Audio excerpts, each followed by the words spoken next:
Hormone রোগ সম্পর্কে জানুন, সচেতন হন এবং প্রতিরোধে এগিয়ে আসুন। এই প্রতিপাদ্যে বিশ্ব হরমোন দিবস উপলক্ষে গোলটেবিল বৈঠক অনুষ্ঠিত হয়েছে। রাজধানীর তেজগাঁওয়ে সমকালের কার্যালয়ে আয়োজন করা হয়। এসএডবি ও দৈনিক সমকালের যৌথ আয়োজনে রেনাটা পিএলসির সহযোগিতায় হয় বৈঠক। সভাপতিত্ব করেন এসএডবি এর সভাপতি অধ্যাপক ডাক্তার মোহাম্মদ ফরিদ উদ্দিন। বক্তব্য রাখেন শহীদ সোহরাওয়ার্দী মেডিকেল কলেজের এন্ডোক্রাইনোলজি বিভাগের সহযোগী অধ্যাপক ডাক্তার জোবায়দা নাজনীন। ছিলেন ঢাকা মেডিকেলের এন্ডোক্রাইনোলজিস্ট ডাক্তার মোহাম্মদ মাহমুদ হাসান সহ সংশ্লিষ্টরা। হরমোন ডে পালন করছি। এই ডেগুলি আমরা কেন পালন করি? পাবলিক অ্যাওয়ারনেসের জন্য। এবং এই পাবলিক অ্যাওয়ারনেসের মাধ্যমে আমরা আমাদের যে পলিসি মেকার এদের পর্যন্ত যায়, পাবলিক যেমন সোচ্চার হয় এটা প্রয়োজন, এটা পলিসি মেকিং পর্যন্ত যায়, যার মাধ্যমে এটা এক্সিকিউট হয়, মানুষ তার সুযোগ সুবিধা পায়। সারা দুনিয়াতে তাই। তাহলে এই ইউরোপিয়ান হরমোন ডে কেন? ওরা তো আমাদের চাইতে অনেক আগাইয়া। তারপরে ওরা এন্ডোক্রাইনোলজিস্টরা নতুন নাম দিয়া ইউরোপিয়ান হরমোন ডে কেন করল? তার কারণ ওদের দেশেও এই সাবজেক্টটা স্টিল হাইডেন। ওরাও বলে যে ওদের যত লোক হরমোনে ভুগতেছে 70% এখনো জানে না যে তার রোগ আছে। এখন যদি ইউরোপের দশা এই হয়, আমাদের দশা কি? এবং এটা নতুন। এই 21 থেকে 22, 23, 24, 22-এ ওরা প্রথম শুধু ইউরোপ করে, 23-এও ইউরোপ করে, ইউরোপের বাইরে যায় নাই। 24-এও কিন্তু ইউরোপ পর্যন্তই লিমিটেড ছিল। এবং আমরা সৌভাগ্যবান যে ইউরোপে 24-এ করার পর ইউরোপের বাইরের প্রথম দেশ বাংলাদেশ, যেটা 2024 সালে বাংলাদেশ হরমোন ডে এই 24শে এপ্রিল উদযাপন করে। আমাদের অফিসে আমরা সাংবাদিক সম্মেলনের মাধ্যমে এটা উদযাপন করি। এটা এখন নেটে গেলেই দেখবেন যে বাংলাদেশ হরমোন ডে প্রথম পালিত এইভাবেই লেখা।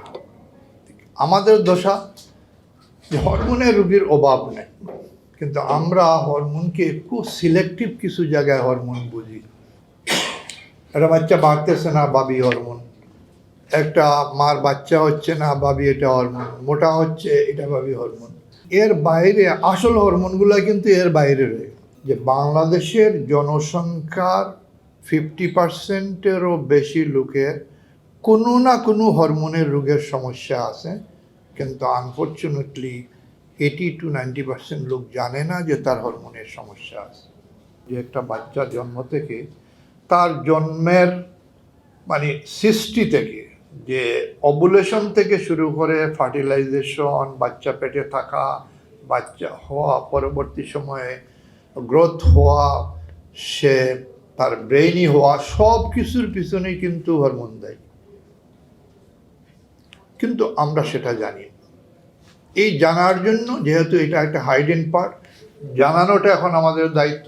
আগে যেহেতু ম্যান পাওয়ারও ছিল না, কোনো ওই রকম একাডেমিও ছিল না, এই জন্য এগুলি মানুষ জানত না।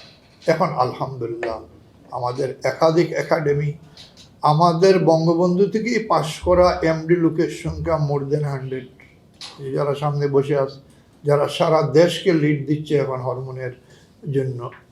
এখন প্রয়োজন, সরকারও আগে আসছে, বিভিন্ন মেডিকেল কলেজে এখন ডিপার্টমেন্টগুলি খুলতেছেন যে না, মানুষের এই সার্ভিস দেওয়া দরকার, যে হরমোনের রোগের জন্য বাইরে যাওয়ার কোনো প্রয়োজন নাই। কারণ হরমোনের রোগের কিন্তু সবচেয়ে বড় রোগ হচ্ছে ডায়াবেটিস, যেটাকে আমরা ডায়াবেটিসই বলি। কিন্তু টোটাল পার্সেন্টেজ হরমোনের যদি আমরা দেখি, তাহলে দেখা যাবে যে টোটাল হরমোনের 1/3 হয়ে গেছে এই ডায়াবেটিস। হিসাব যদি আপনাদেরকে বলি, যে বাংলাদেশের 1.5 লক্ষ লোক হিসাব অনুসারে ডায়াবেটিক। সুগার বেশি, ডায়াবেটিক না কিন্তু নর্মালও না, সুগার বেশি, এরা আরও প্রায় 1.5 কোটি। তাহলে কয় কোটি? 3 থেকে 4 কোটি লোকের সুগার বেশি, এর ভিতরে 1.5 কোটি ডায়াবেটিস। কিন্তু আমরা 1 কোটি লোক ডায়াবেটিস ডিটেক্ট করতে পারছি? এখনো হয়নি। তো ওইখানে যেরকম 5 জনের মানে 50% জানে না তার diabetes, as a whole hormone সম্পর্কে বলা হয় যে 70 to 80% লোক কিন্তু জানে না যে তার হরমোনের রোগ আছে। থাইরয়েড ডায়াবেটিসের পরে এটা আমাদের হরমোনের। থাইরয়েডের যদি আমরা পরিসংখ্যান দেই তাহলে 4 থেকে 5 কোটি লোক থাইরয়েডের সমস্যা। তো কয় কোটি হলো? 4 4 8। বাকি যেগুলি এখন দেখেন যে রাস্তাঘাটে গেলেই এই এদের বয়সের মেয়েদের অবাঞ্ছিত লোম, মুখে ওটা লুম উঠতেছে, মাসিক হচ্ছে না, বাচ্চা আসতেছে না, যেগুলিকে পলিসিস্টিক ওভারি আমরা বলতেছি, এগুলি আরও 1 কোটির কাছাকাছি হবে। অবেসিটি, এখন আমাদের সময় আমরা যখন স্টুডেন্ট তখন ডায়াবেটিক পপুলেশনের ছিল 20% অবেস, বাকি সব হচ্ছে নর্মাল বা আন্ডারওয়েট। এইবার থিসিস নিয়ে আসলাম, যতগুলি লোক মানে বার্ডেমে ভর্তি হচ্ছে বা আমাদের ভর্তি হচ্ছে, এদের 30 to 40%ই হচ্ছে মানে ওভারওয়েট আর অবেস।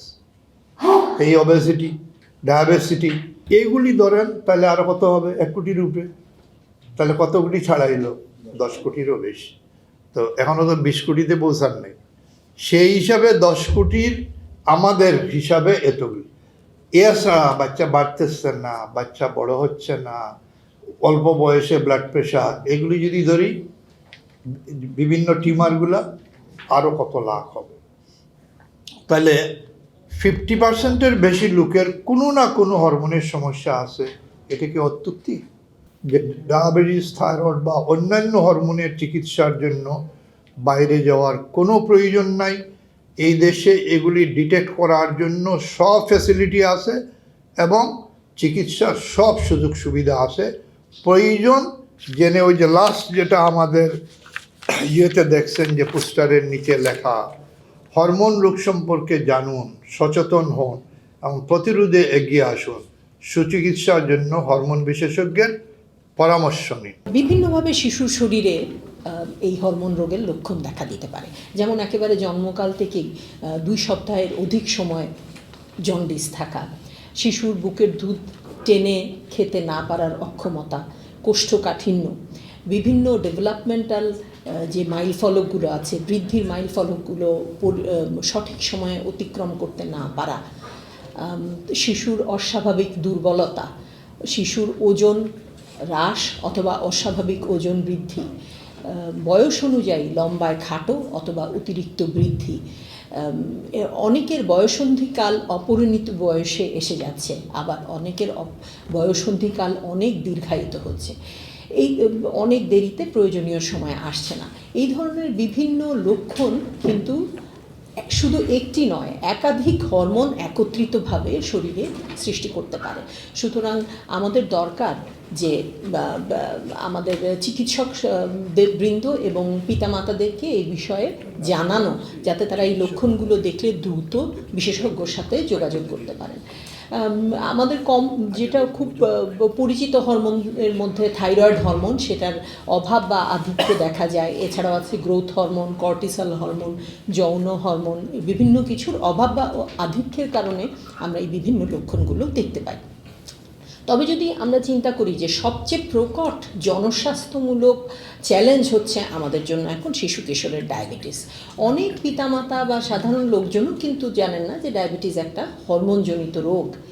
এই হরমোনজনিত রোগ আগে ধারণা ছিল যে টাইপ 1 ডায়াবেটিস, ইনসুলিনের অভাব, এটাই শুধু শিশুদের হয়ে থাকে। তবে বাংলাদেশে কিন্তু টাইপ 1 ডায়াবেটিসের প্রকট অতটা বেশি নয়, বরং টাইপ 2 ডায়াবেটিস, যেটা জিনগত পারিবারিক, তবে সবচেয়ে বেশি স্থূলতার কারণে সৃষ্টি হচ্ছে এবং বিপজ্জনকভাবে শিশু কিশোরদের মধ্যে গত 10 বছরে প্রায় 7% হারে এই ডায়াবেটিসটি বেড়ে গেছে। অস্বাস্থ্যকর খাবার, শারীরিক ব্যায়ামের অভাব এবং প্রযুক্তির প্রসার, এই সব কিছু কিন্তু স্থূলতার দিকে আমাদের বাচ্চাদেরকে ঠেলে দিচ্ছে।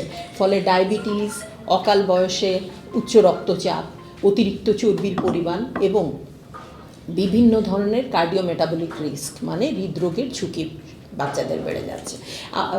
আমরা হরমোন বিশেষজ্ঞ হিসাবে এইটাই সরকারের কাছে আমরা জানাতে চাচ্ছি যে আমরা স্কুল, কলেজ এবং হাসপাতাল সব জায়গাতেই এই বিষয়ে সচেতনতার ফলে যে মহামারী ছড়িয়ে পড়ছে সেটা প্রতিরোধ করতে সক্ষম হবে।